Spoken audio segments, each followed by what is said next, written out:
Baik, selamat pagi saudara yang mengampu mata kuliah hukum adat. Pada pertemuan hukum adat yang kedua ini, saudara akan kami berikan materi sesuai dengan buku yang telah kami wajibkan untuk dibeli dari Raja Wali Pers. Terima kasih kepada saudara yang telah membeli buku tersebut. Untuk itu kami akan memberikan materi. Materi ini akan kami berikan kepada saudara. Kita cek dulu materinya pada pagi hari ini adalah hukum adat. Dalam hal ini kita melihat sejarahnya terbentuknya hukum adat. Bagaimana hukum adat masa pendudukan VOC, saudara? Kita melihat pada tahun 1580, kita kembali lagi bahwa Portugis yang saat itu ditaklukkan oleh Spanyol, dan hal ini Belanda yang bermusuhan dengan Spanyol, maka ia tidak dapat lagi membeli hasil bumi dari Portugis. Coba bayangkan saudara, pada tahun 1580 saja mereka dengan menaiki akomodasi kapal yang masih sangat tradisional, ya, mereka mencari rempah atau membeli hasil bumi adalah ke Indonesia, saudara. Itu pada tahun 1580. Itu mereka dengan dari jauh-jauh dari negeri Eropa, membutuhkan waktu berbulan-bulan. Untuk itu akibatnya dia harus mencari jalan sendiri ke timur untuk mencari bahan rempah-rempah. Pada tahun 1589, ya, Belanda berlabuh di pantai Banten, suatu kerajaan Islam pada saat itu yang ketika itu merupakan pasar hasil bumi, di mana banyak pedagang asing yang bermukim dan untuk berdagang. Jadi jangan aneh, saudara, jika Banten itu masih banyak orang-orang keturunan, ya, dari baik Spanyol, Portugis, kemudian dari Belanda. Berbeda dari bangsa Portugis yang datang di Indonesia, tidak saja sebagai pedagang, tapi juga sebagai pejuang. Ya, waktu itu adalah Perang Salib, kemudian kedatangan Belanda semata-mata untuk berniaga. Nah, untuk itulah waktu itu Belanda datang dengan mendirikan VOC, yaitu Verenigde Oostindische Compagnie, yaitu sebagai gabungan dari semua maskapai dagang Belanda, yaitu pengurus VOC semuanya kurang lebih ada 60 orang pada saat itu, yang saat itu pengurus harinya adalah Heren ke-17. Nah, pertama yang dikuasai VOC adalah Jakarta. Waktu itu namanya Jayakarta, ya, yang dianggap meliputi daerah di antara Laut Jawa dan Samudra Indonesia dengan batas Sungai Cisadane, dan di sebelah barat ada Sungai Citarum di sebelah timur. Jadi memang pada saat itu Belanda sudah memasuki atau menjajah atau menguasai Jakarta. Ya. Sikap VOC terhadap pengadilan asli sebagai berikut. Sikapnya selalu tidak tetap, selalu berubah-ubah karena ia tidak berkepentingan dengan pengadilan masyarakat, khususnya untuk masyarakat penduduk pribumi, inlander kalau dia bilang, ya. VOC tidak suka mengambil pusing terhadap pengadilan asli, bukan karena dianggap baik, tetapi dikarenakan tidak mau banyak dibebani pekerjaan administrasi. Saudara, Anda kalau melihat film beberapa waktu yang lalu, ya, Pramudia Anantatur, itu ada beberapa yang sudah difilmkan, Anda kira-kira seperti itulah. Bagaimana penguasaan VOC pada saat itu, bagaimana dia membagikan pribumi dengan 4 golongan, kalau Anda melihat nanti di hukum perdata, nah, kemudian ada 4 golongan. Ya. Golongan asli, Indonesia Timur, kemudian bahasa orang Belanda. Kemudian pribumi yang memakai hukum adat. Terhadap bangunan-bangunan asli VOC, saudara, bersikap atas opportunity politik. Artinya banyak tergantung pada adanya kebutuhan, saudara. Nah, VOC hanya mencampuri ya penyelesaian perkara sidang karena pidana karena ia memerlukan adanya ketentraman. Jadi VOC itu memberi prioritas perkara-perkara pidana saja karena menurut mereka pidana itulah yang memberi suatu ketenangan dan ketentraman khususnya bagi bangsa Belanda khususnya ya warga negara Belanda. Nah, memerlukan adanya ketentraman masyarakat. Hal ini dapat dilihat dari Pepakem Cirebon terhadap hukum ya perdata baik di Jakarta maupun di daerah-daerah VOC membiarkan saja berlakunya hukum adat itu, saudara. Nah, kita juga melihat hukum adat pada masa pendudukan VOC. Sikap VOC ya mengindahkan hukum adanya adat perdata dapat dilihat dari Undang-Undang VOC bernama Statuten van Batavia ya. Dengan demikian bisa melihat bukti bahwa Belanda sendiri mengakui tentang hukum adat itu. Pemerintah Heren waktu itu yang sebagai ketua VOC diumumkan berlakunya Plakat tanggal 16 Juni 1625 bahwa berlakunya hukum sipil dapat dilaksanakan apabila ia dapat dilakukan atau apabila menurut keadaan dapat dilakukan. Nah, kita juga melihat juga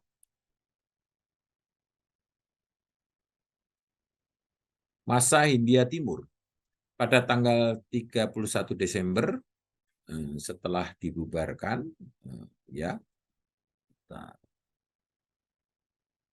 Setelah dibubarkan, VOC dibubarkan, semua harta kekayaan diambil alih oleh Batavske Republik atau yang meninggalkan 10 juta atau pasiva 126 juta. Kemudian pemerintahan dan harta kekayaan VOC tersebut ya diberikan kepada kekayaan VOC diberikan pada penguasaannya kepada Raad der Establishment Badan Pemerintahan mulai bekerja. Jadi Dewan Harta Benda memberi kepada pemerintahan Belanda di Indonesia, di Hindia Belanda maksudnya ya. Dengan beberapa aturan, beberapa raja yang mengangkat Herman William Daendels waktu itu, gubernur jenderal, yaitu selama di Daendels, di Indonesia pekerjaan terutama adalah memberantas korupsi pada para pejabat VOC, mereorganisasi kehakiman Pamong Praja, membuat jalan raya Anyer Panarukan. Tapi juga akhirnya menjadi penjual tanah pada orang-orang asing yang menyebabkan timbulnya tanah partikelir pada saat itu. Itu zamannya Daendels yang membuat tanah dari Panarukan ke Anyer, ya, Anyer Jawa Barat sampai Panarukan di Indonesia, Jawa Timur, ya. Hukum adat masa Hindia Timur 1800-1811. Ya, kita menurut Charter Asiatis Raad disahkan 27 September ditentukan bahwa semua lembaga yang sudah baik tetap dipertahankan kecuali dianggap perlu dilakukan perubahan-perubahannya. Di pasal 86 Charter 1804 susunan pengadilan ya untuk orang Indonesia akan tetap menurut hukum adat, mereka sedang pemerintah Hindia akan menjaga dengan alat-alatnya yang pantas agar di daerah langsung dikuasai pemerintah sedapat-dapatnya perbuatan yang sewenang-wenang, yang masuk dengan diam-diam, yang bertentangan hukum serta adat, anak negeri akan tersapu. Lagi pula akan diusahakan agar anak negeri mendapat keadilan dengan cepat dan baik dengan jalan menambah banyaknya pengadilan negeri atau pengadilan pembantu, kemudian semua pengaruh. Jadi pada saat itu ada diatur mengenai beberapa hal. Kemudian ketentuan charter mempengaruhi Dendeles mengadakan perubahan-perubahan di daerah Jakarta Priangan, Jakarta Tengah, Jawa Tengah, dan Timur. Jalan pikiran Dendeles mengenai hukum adat. Kita melihat ya, saudara, bagaimana perubahan susunan pengadilan, ya, Dendeles pada saat itu Jakarta Priangan dilakukan Dendeles terhadap mengadili perkara bagi bangsa Indonesia dengan hukum Belanda. Di daerah hukumnya tidak saja Jakarta, tapi juga meliputi Regenskap, ya, Kabupaten Priangan, dengan mengeluarkan keputusan yang menentukan lingkungan kekuasaan hukum. Kemudian ada beberapa Landereh, ikatan bahwa untuk memutus perkara sipil, rumah tangga dibiarkan seperti apa adanya. Menurut hukum adat setempat, ya, yang dimaksud ini merupakan hal dimaksud perkara rumah tangga ialah perkara kecil yang akan dijatuhi dengan pukulan rotan dan denda kecil atau tahanan singkat. Kemudian pada perubahan susunan pengadilan, oke, kita melihat di sini skema saudara pemerintahan Belanda, Hindia Belanda pada saat itu, Dendeles sebagai Gubernur Jenderal Jan Willem penggantinya, William Jensen, itu melihat mengenai tahun 1801 ya, Inggris mengadakan perjanjian dengan kepala-kepala marga di Semarang. Kemudian ada, kalau kita melihat, ada menyiapkan ekspedisi untuk merebut Pulau Jawa di tahun 1807. Kemudian ada beberapa Raden Inten mengakui kekuasaan Raden Inten, Prince Regent dengan pangkat kolonel. Itu tahun 1808. Kemudian ekspedisi Inggris berangkat ke Malaka, Lord Minto, Raffles. Kemudian tahun 18, kira-kira ini diangkat menjadi Gubernur Jenderal Raffles itu, dan kemudian Belanda menyerah dengan rekapitulasi Gubjen di Salatiga tahun 1811 ya. Masa kekuasaan hukum adat ini kita bisa melihat beberapa hal ketika tahun 1771-1779 ada masyarakat Rejang, kemudian Pasemah, Kurinci, Lampung, juga Minangkabau, Siak, Batak, Aceh, yang kemudian ditulisnya dalam bukunya The History of Sumatra. Kemudian Mali Nagari, Inggris di India telah menyiapkan ekspedisi untuk merebut Pulau Jawa. Untuk mendapatkan data tersebut, ia mendapat bantuan dari Raffles menjadi adjunct secretary.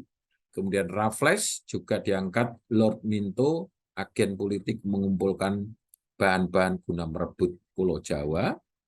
Nah, kemudian kita melihat juga hukum adat masa kekuasaan, hasil karya Raffles, ya, berpendapat bahwa sebagian dasar melakukan pemerintahan di Indonesia sebagai berikut: agar anak negeri terikat hatinya kepada pemerintah Inggris, maka pemerintah harus dilaksanakan dengan murah hati dan sabar.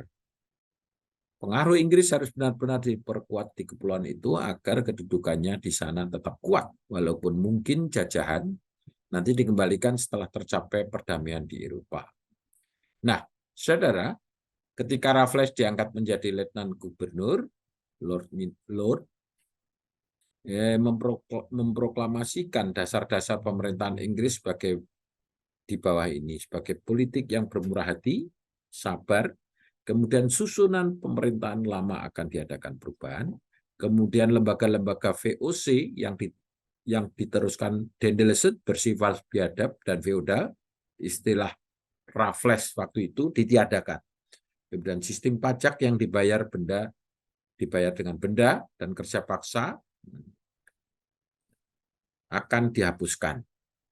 Kemudian hukum adat masa kekuasaan, masih Raffles adalah orang yang suka banyak teori. Ini menurut sejarahnya. Kemudian akibat peraturan jadi tinggal peraturan.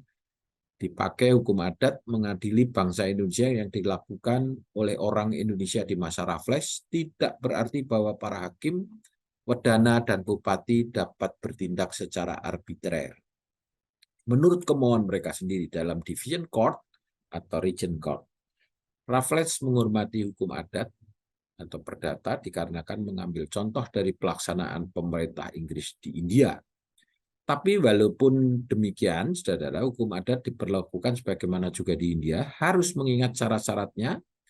Hukum adat itu tidak bertentangan dengan universal acknowledgement principle natural justice, ya, dengan rasa keadilan di dunia, ya, pada umumnya, atau dengan acknowledged principle substantial justice.